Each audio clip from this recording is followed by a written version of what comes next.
This is the Radio Today programme, and for 1 week only, we are in Vision.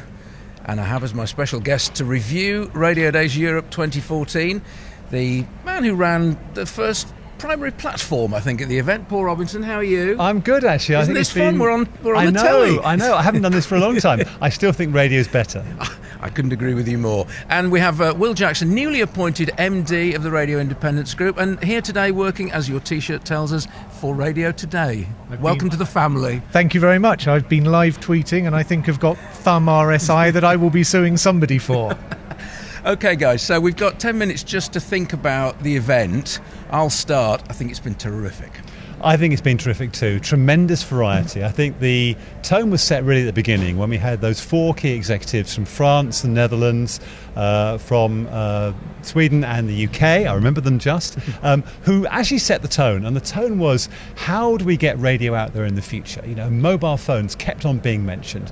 What's the strategy to make sure that radio has got presence everywhere? And then secondly, don't forget that ultimately it's all about content. You've got to have great stuff, great content, great personalities, great music, and without that, radio is not going to happen. And that really set the tone. And I think after that there have been some amazing debates, some entertainment, some serious stuff, some strategy, some fun stuff, tremendous variety. But for me, most of all, it's the depth of the delegates. 60 countries, people right across Europe, sharing their experiences. I think as a networking event, it's absolutely unprecedented. Do you want to pick out a couple of highlights, sessions that you particularly enjoyed? Yeah, I mean, I really enjoyed the Kim Wilde session. I thought it was stunning to see someone who's actually proven to be a very good radio presenter. I mean, she genuinely, on Magic, sounds like she's enjoying the records that she's actually playing. And I think that's because she's come from a musician's background. You know, obviously her whole family's musical, and she genuinely loves that music, and it comes across on the air. But there she was, talking about being on the radio, and then singing songs acoustically from the stage in between. Great entertainment, and really showed her talent and her versatility. The other one I really loved was a session that I chaired, which was the session with the Deputy Editor of The Guardian, Paul Johnson, on the whole Edward Snowden story. And quite extraordinary. I think until Edward Snowden went to Hong Kong and shared those files, we had no idea of the depth of the degree to which we were being surveyed. You know, the fact that GCHQ and NSA were tapping into underground internet cables and sucking out all the data from Facebook, from Twitter, anything we're doing in terms of email, our telephone lines, was a real revelation. And then this crazy situation where The Guardian were told they had to destroy their computers, and we played the video showing the Deputy Editor of The Guardian with Alan Rushbringer standing there, the editor of The Guardian, and the GCHQ mandarins seeing them using grinders to break up their computers. An extraordinary story, and it's going to run and run. But obviously in terms of what it does for whistleblowers versus those people who try and hide secrets from us, it shows that I think the whistleblower has probably got the wind in his sails now. Well, Jackson, did you get a sense of what was trending or what people were enjoying on Twitter, people who weren't here? I think Paul's right. The themes that emerged from the conference have been very early on. The smartphones came out, and falling from that, the connected car as well has been one of the big themes, and also the importance of keeping young people invested in radio, whether they call it radio or whether it's radio-related content being shared on YouTube. Those have been the things that came out for me. And also just that Dublin's been a great venue. I was talking to people from one of the radio station here, and they told me that second to Los Angeles, in terms of the population, this is the most crowded radio market in the world. Now, whether that's true or not, it certainly felt like it with all the radio station cars parked outside, and one of the most tweeted about things that I've seen has been the big rig out the front, all the different radio station cars, and it seems to have brought the whole Irish radio community together here at the convention centre. What's your take, Will, on why there are, to be frank, so few Brits here? I mean, as Paul was saying, 1,300 delegates, 60 countries. When you go through the list, hardly any of the Brits here have come, as it were, under their own steam. They're either exhibitors or speakers. I would say it's because the excellent coverage on Radio Today live means that they don't have to, they can get a sense of it from being here, but they really do miss out on the opportunity to get a broader perspective of how the UK fits into the wider European radio market. And as Paul says, we've had delegates here from Australia and America, so it's a great opportunity to learn, and it's a shame that people aren't doing that. But it's been a fantastic conference for those that have been here, and hopefully we'll see people in Milan next year. And what you do find, Paul, don't you, that people are very they're prepared to share their ideas. I mean, we had a session just this afternoon, 30 ideas in 45 minutes, really creative stuff, and you could see people busily writing down, scribbling, taking shots of the screen, and you knew that those ideas, they're going to be on radio stations throughout Europe within the next week or two. Well, I think what's really great is this idea you've got some takeaways. You actually leave here with some stuff that you can implement. You can actually take to your radio station and do something differently. And 30 ideas in 45 minutes is pretty damn good value in terms of investment of time sitting in a seat in a conference room.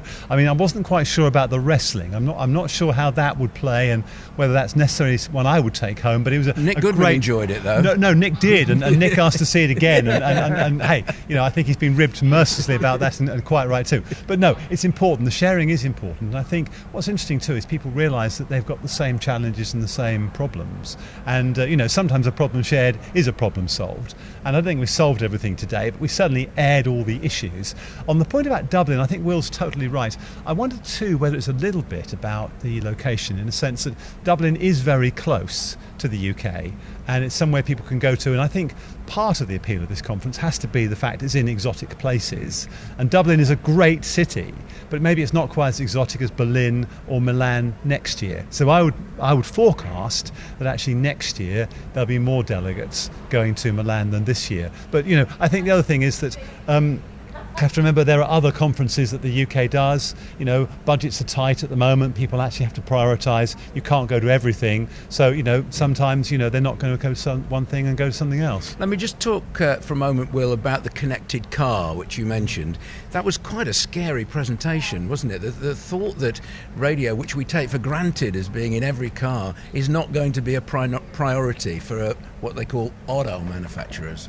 That's absolutely right. And one thing I did notice when you were talking about writing things down, just looking around the room, you could see almost everybody had a glow on their face from their smartphone.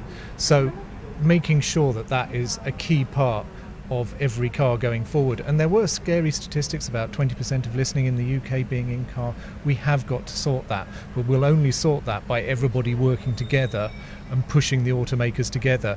And the thing that surprised me was there was a show of hands in the room as to how many people had actually driven a connected car. And I think Mike Hill counted about 5 to 10%. One of the pieces of advice that Fred Jacobs, who was one of the speakers in that session, gave was just for radio people to... Look, we don't get paid very much in the radio industry. We can't afford a brand new car every year. For £20, you can go down and hire one from the local auto place and get an experience of what it's like. And I did that a few months ago. Plugged my phone in, it worked seamlessly. It's an amazing experience, and it had DAB pre-installed, which complemented that.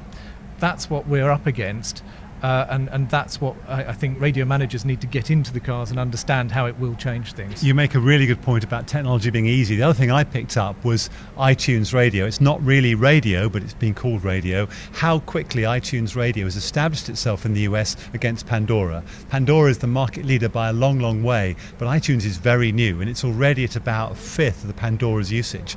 And the reason people are using iTunes is it's easy. They're on iTunes, they're using it for their iPad.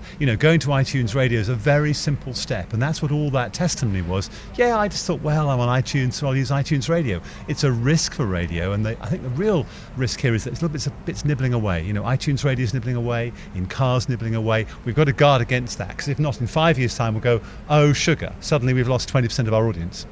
let's just get a couple of plugs out the way. You've been doing some interviews yourself. They'll be on the Radio Academy's Radio Talk podcast. Very nice. Thank you, Trevor, for that. Yes, the Radio Academy podcast will be out later on this week on radioacademy.org. And we've been competing for interviews. I think we've managed to just about share the guests. I have to say, Tony Blackburn is on, and Tony Blackburn was amazing. I mean, 50 years in the business. He was a gag a second. I mean, he just knows how to work his audience on air, but he knows how to work an auditorium audience too. And John Simons did a fine job moderating that panel. There was a slightly anxious moment when U-Tree came up, but we sort of got over Jimmy Savile just about.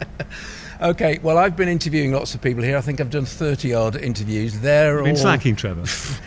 Dear, pieces to camera. It's the dark side, guys, let me tell you. It's the future, you know, Visualisation Radio. Ben Cooper will tell you that's the future. Excuse me. So all mine are up on the Radio Days Europe YouTube channel. I never thought I'd say that on the Radio Today programme. We are the Radio Today programme, sponsored as always by Broadcast Bionics. We would normally have Roy's news, but he's poorly.